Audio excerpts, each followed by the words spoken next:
اعوذ باللہ من الشیطان الرجیم بسم اللہ الرحمن الرحیم۔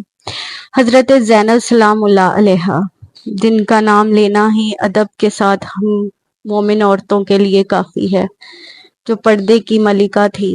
آج تک امام حسین کی ہمشیرہ حضرت زینب علیہ السلام علیہا کا کبھی کسی نے بال مبارک تک نہیں دیکھا۔ آقا صلی اللہ علیہ وسلم فرماتے ہیں کہ جب حضرت زینب سلام اللہ علیہ اس دنیا میں تشریف لائیں تو مولا علی علیہ السلام نے جب انہیں ان کی گود میں دیا تو کہا کہ آقا اس کا نام رکھیں، تو رسول اللہ صلی اللہ علیہ وآلہ وسلم نے فرمایا کہ اس کا نام میں نہیں رکھوں گا، وہ رکھے گا جس کے حکم سے یہ دنیا میں آئی ہیں۔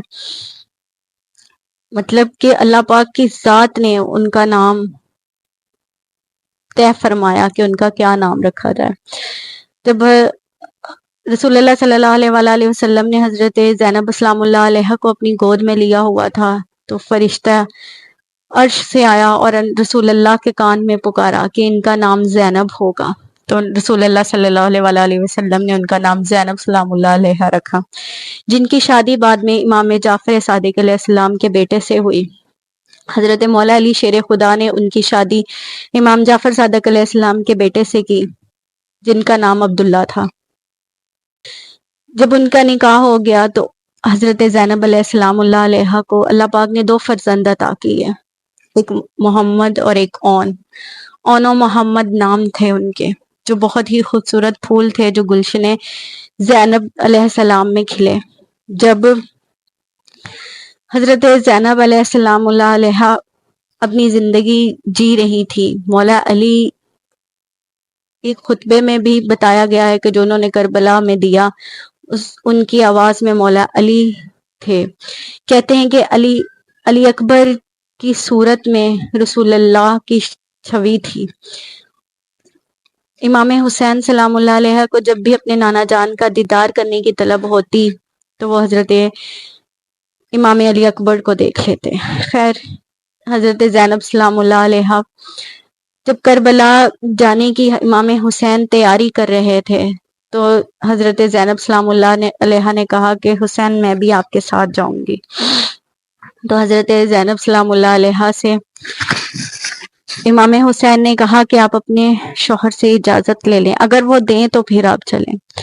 حضرت زینب سلام اللہ علیہ اپنے گھر گئیں اور اپنے شوہر سے جا کے حضرت عبداللہ کو آواز دی تو ان سے کہا کہ مجھے آپ سے ایک اجازت چاہیے۔ انہوں نے کہا کہ آپ رسول اللہ کی نواسی ہیں، آپ مولا علی کی بیٹی ہیں، آپ حسین کی ہمشیرہ ہیں، آج آپ اس لقب سے آئی ہیں کہ ایک زوجہ کے لقب سے آئی ہیں۔ انہوں نے کہا میں آپ سے اجازت لینے آئی ہوں ایک بیوی کے حق سے۔ انہوں نے کہا بولیے زینب۔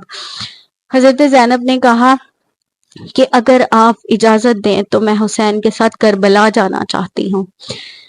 جب بی بی زینب نے یہ بات کہی تو حضرت عبداللہ نے جو ان کے خاوند تھے انہوں نے کہا کہ آپ ضرور جائیے، حسین پر کڑا وقت آنے والا ہے، آپ اس کے ساتھ ضرور جائیے۔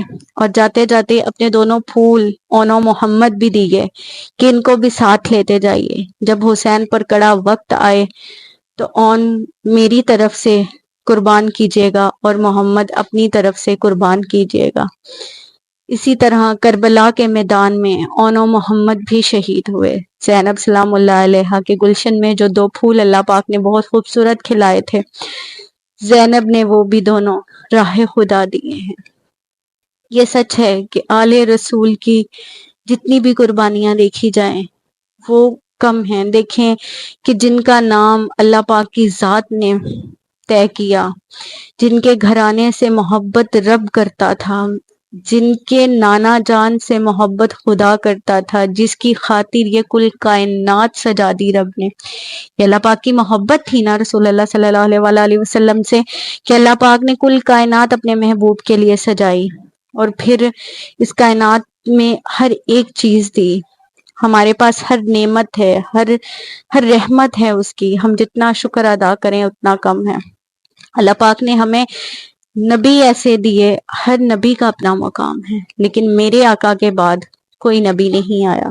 اللہ پاک کو ان سے ایسی محبت ہوئی کہ اس کے بعد کوئی نبی ہی نہیں آیا، آخری نبی ہمارے نبی ہیں۔ جو کہ میں پہلے بھی کہہ چکی ہوں کہ ہمارے لیے معافی کے در، توبہ کے در ہمیشہ اللہ کے کھلے ہیں. اگر ہم پہل کریں تو ہر چیز ہو سکتی ہے. اہل بیت سے محبت کریں، کیونکہ جو ان سے محبت نہیں کرتا نا، جس کی اہل بیت سے محبت نہیں ہے، میری نظر میں وہ انسان کسی قابل ہی نہیں ہے، نہ دنیا نہ آخرت، نہ اس جہان میں اس کا منہ دیکھا جائے گا، نہ اگلے جہان میں دیکھا جائے گا. ان سے محبت کریں جنہوں نے راہ خدا میں سب کچھ دیا. دیکھیں کہ حضرت زینب سلام اللہ علیہا نے اونو محمد دیے، اپنے دونوں بیٹے اپنے بھائی کے ساتھ، اپنے بھائی سے پہلے قربان کیے. اونو محمد کی بھی قربانی ہے. حضرت زینب سلام اللہ علیہا کا بہت بڑا کردار ہے کربلا میں، جو امام حسین کے بعد بھی ان کے بچوں کے ساتھ کھڑی رہی. امام زین العابدین تھے، امام حسین کی زوجہ تھی حضرت بی بی سکینہ سلام اللہ علیہا تھی، جنہیں بعد میں قید خانہ میں بھی ڈالا گیا. خدا ہی جانے کہ اس وقت کیا گزری ہوگی، لیکن یہ گھرانہ جانتا تھا کہ ان کے ساتھ یہ سب کچھ ہوگا، پھر بھی وہ حق کے لیے کھڑے رہے، سچ کے لیے کھڑے رہے. حضرت زینب سلام اللہ علیہا کے صدقے اللہ پاک کی ذات ہر عورت کو پردہ کرنے کی توفیق عطا فرمائے. حضرت بی بی فاطمہ الزہرا کے صدقے اللہ پاک ہر عورت کو، ہر مومن عورت کو پردہ کرنے کی توفیق عطا فرمائے. پردہ کوئی برائی نہیں ہے. ہمارے گھر میں جو قرآن ہے اسے ہم کپڑے میں لپیٹ کے رکھتے ہیں، اور ہم عورتوں کو پردہ اس لیے دیا گیا کہ ہم خود کو محفوظ رکھیں. ہر کسی کی نظروں کی بات ہے، ہر کسی کی شرم اور حیا کی بات ہے. پردہ کرنا کوئی جرم نہیں ہے، ہر چیز ہے، باقی ہر کسی کی اپنی مرضی ہے. اللہ پاک کی ذات سب کو دین و اسلام پہ چلنے کی توفیق عطا فرمائے، اور ان بیبیوں کے صدقے ہم سب کے گناہ معاف فرمائے. جو قربانیاں کربلا میں دی گئی، جو سر کربلا میں کٹے، اللہ پاک ان سروں کے صدقے سب کی حفاظت فرمائے.